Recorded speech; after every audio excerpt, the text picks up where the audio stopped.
ask that you put your microphone on mute. And also, from the video aspect of things, if you are not properly attired, we kindly ask as well that you turn off your video so as not to disturb others in this press conference. Again, thank you very much for your presence. It is greatly appreciated as we look forward to what lies ahead for our senior women's national team, not only next week, but for the remainder of this calendar year as well, and what lies ahead for next year. Before we get some opening remarks from head coach of the senior women's national team, Hubert Busley, firstly, we just want to touch on what lies ahead. And of course, next week, Friday, it's a friendly international against France. Of course, a country and an opponent that will live long in the memory of Jamaicans, as Jamaica's first ever point at a Women's World Cup came against the French. And of course, we know our first World Cup appearance for men and women came in France as well. So great memories in that aspect of things. And of course, in November, November 29 and December 2, two friendly internationals on home soil against Banyana Banyana. That is the South Africa women's national team. And that will be November 29 and December 2. 2025, an exciting year, not only for the men, but for the women as well, as the women kickstart proceedings for the 2027 FIFA Women's World Cup qualifiers. Again, similarly to the 2023 format, it's a 32-team tournament.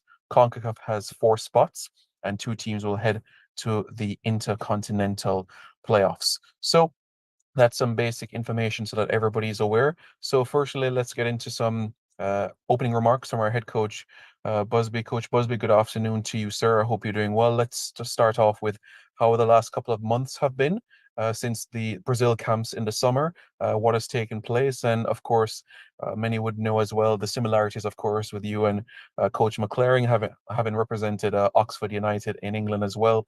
You know, how has it been?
This is all in preparation for the World Cup in 2027.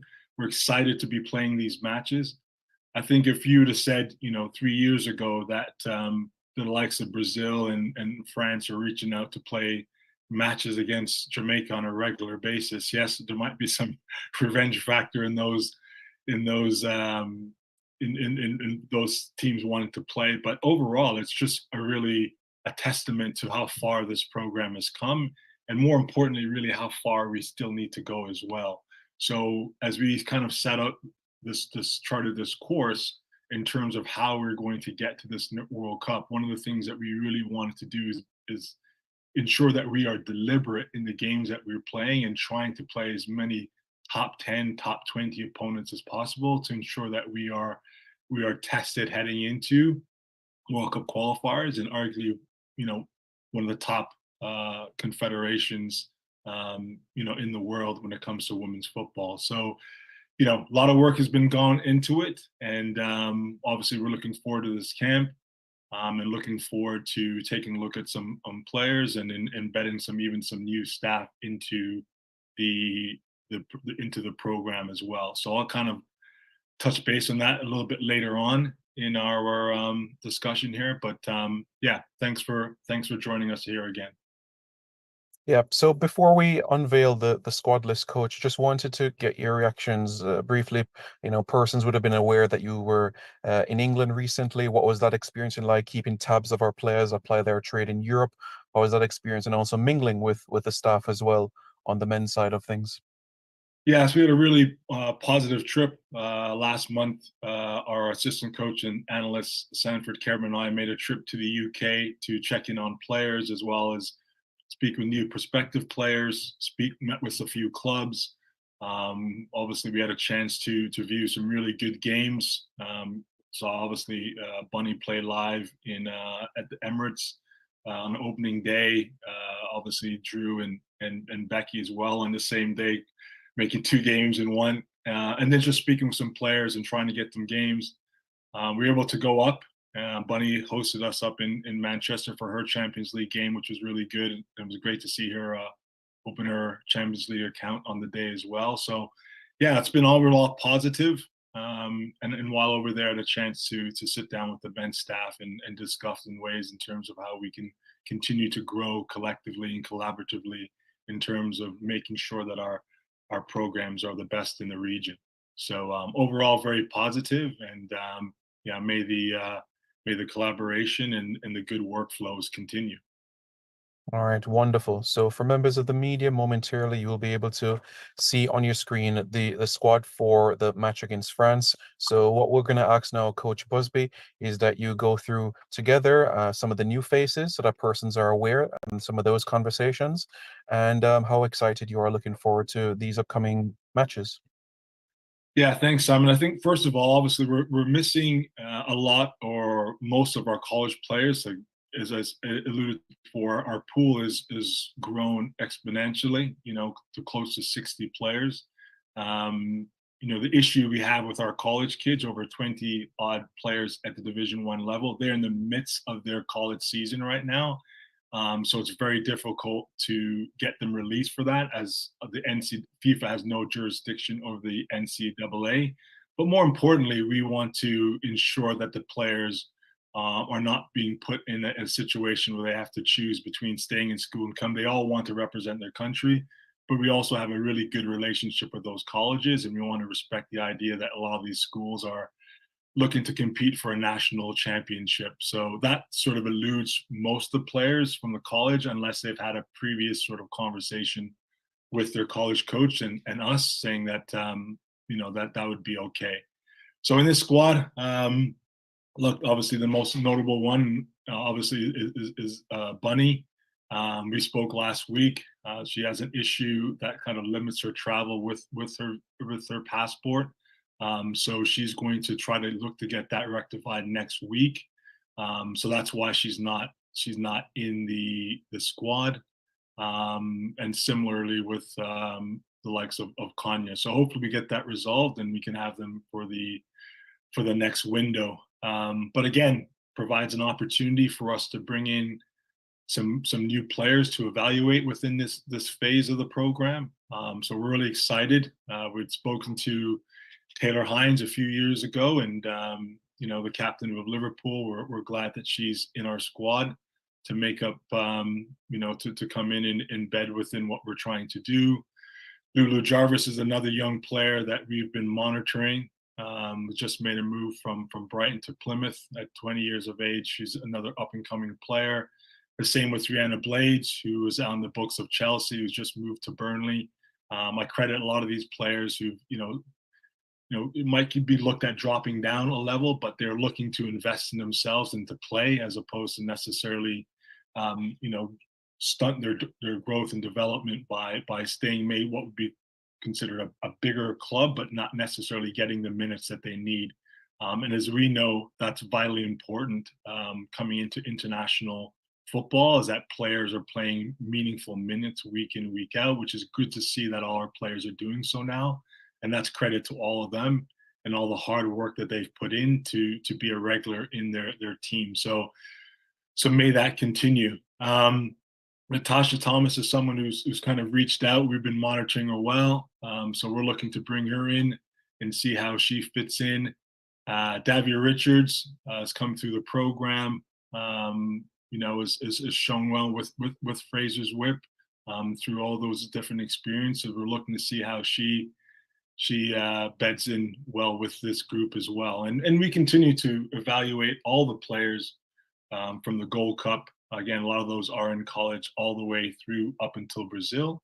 and we'll continue to do so as we head into the South Africa matches. All right. All right, thank you very much, Coach. Much appreciated. There, as you can see on your screen, folks, the squad on your screen. What we ask at this point in time, please raise your hand. Raise your hand at this point. Any questions you have towards Coach Busby, and I will indicate your presence, and then we can commence in this question and answer segment. All right, so we can proceed in terms of the questions. Please raise your hand, and then we can be able to get into the questions based on you see on the screen. So let's start things off with Matthew McAnuff Jones. So Matthew, go ahead and pose your question to Coach Busby. Good afternoon, Coach Busby. Yeah, We know that Kiki Van Zanten, she had a season-ending injury. I just want to know if you've had any conversations with her in regards to her update, regards to an update from her, and what are her prospects looking forward in the future in terms of her reemergence into the Reggae Girlz fold. Yeah, that's a good question. Look, we're very fortunate. Our high performance coach, strength and agility conditioning coach, she actually works for the Houston Dash, so she sees Kiki every day, and so obviously she provides in any updates as they come. But she's back on the field now. I think running. She's still a ways away, but she's making great progress, and she's been fantastic. And so, yeah, it's been good to get those sort of updates. Just more importantly, she's doing well. From a mental perspective as well, and she's working her way back. So yeah, we hope to have her back.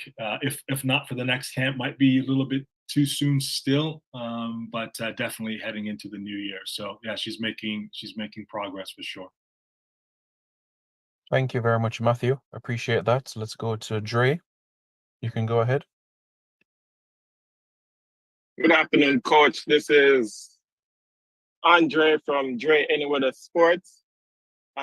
So my question is, if you guys are hearing me clearly.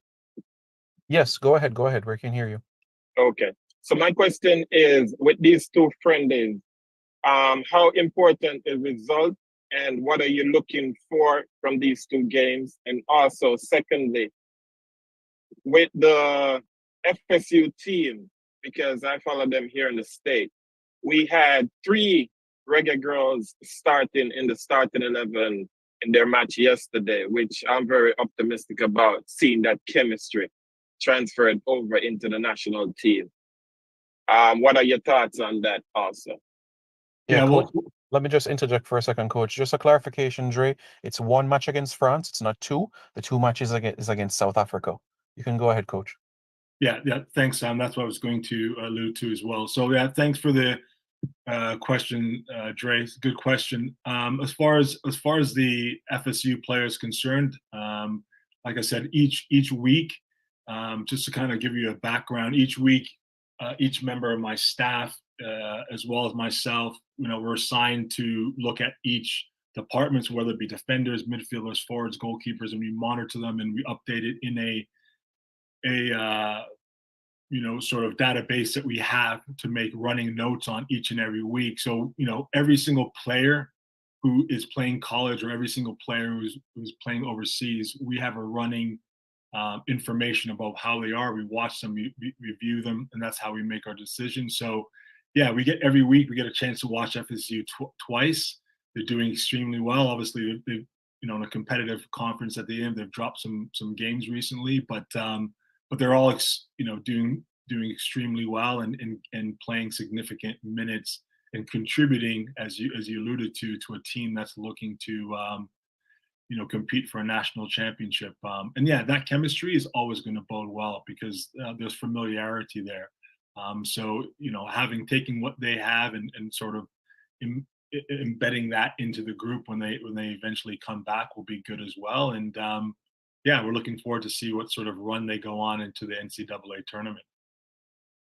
Yeah, Coach. And Dre had asked an earlier question about the expectation for this game, so you can touch on Yeah, that. yeah. Thanks for as well. The expectations really is for us to continue to work on our playing model. I think it's important for us to also continue to build on our playing principles so that we can ensure that we're flexible, in and out of possession. We want to be a team that continues to use and has been known for a good defensive base. So the most important thing is, yes, results are always the main thing at senior international play. But the longer term, the picture is for us to be successful come next time this year when we're in October in our first round of qualifying for the World Cup. I think that's really the main goal is for us to be, to be peaking at that sort of time heading into those qualifiers. So yeah, that's sort of the objectives of this match. So we continue to build on what we're looking to do in a year's time. Okay, any other questions from members of the media? Please raise your hand and indicate to Coach Busby. In the meantime, Coach, there was a question online in relation to members of staff for the Reggae Girlz. Is there anything you want to touch on that with updates, additions on that element? Yeah, so the two additions we've brought in, I kind of alluded to one. Our SNC coach, high performance coach, will be Renee Balconi. Renee comes from us from the Houston Dash. I've known Renee for years when she's worked at LSU on staff there, the women's side with my wife. So I know her very well. And we're really pleased to have her involved with the program. And like I said, she's working in a professional women's environment. So she'll be joining us for this camp. And the other one is a name very familiar to everybody in Jamaica. We always kind of give them the gears every time we're on a call, but Dion Burton is coming on involved to be our one of the assistant coaches as well, and primarily work with our forwards. As you can see, we've got an incredibly talented group and led by one of the best strikers in the world at the moment.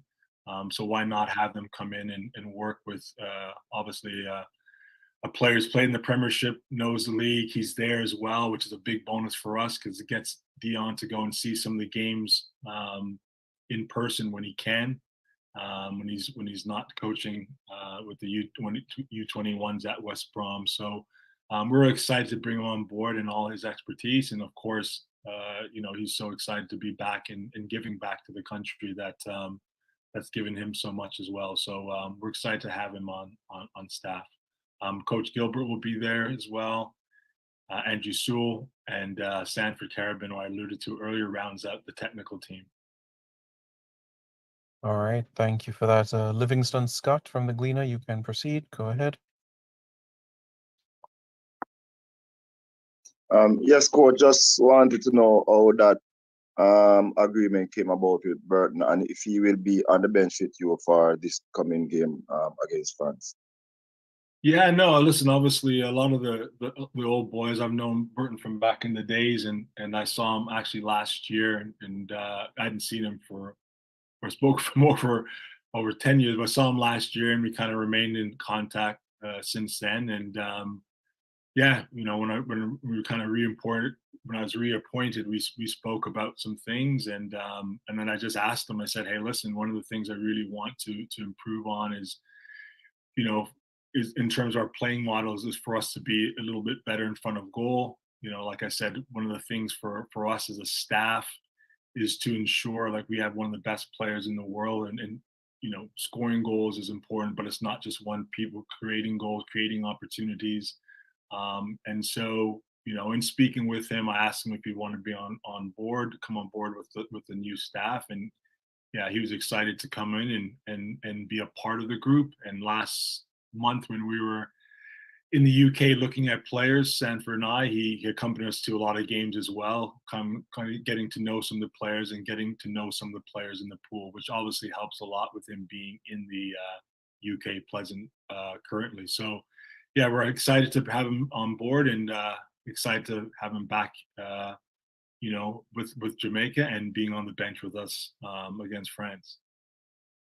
Could you get an idea of is he qualified coaching wise? Could you get an idea of what his qualification is? Yeah, he's an A licensed coach. He works at West Brom's U21. He's been on the bench with the first team as well. So yeah, he's a UEFA A licensed coach. So he's definitely more than qualified for sure. All right, thank you very much, Livy. Do we have any more questions from members of the media? Jason, you had your microphone open. Did you have something you wanted to say?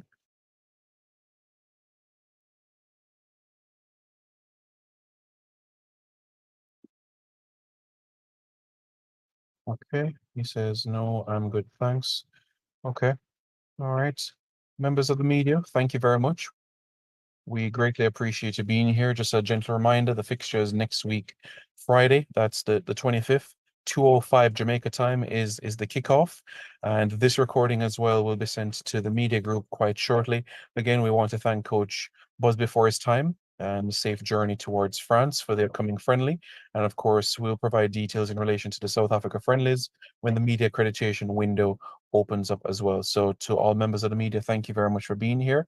Have a safe and pleasant rest of the day. Enjoy the weekend. And of course, with the public holiday on Monday as well, continue to be safe as well. So thank you very much, everybody, and take care.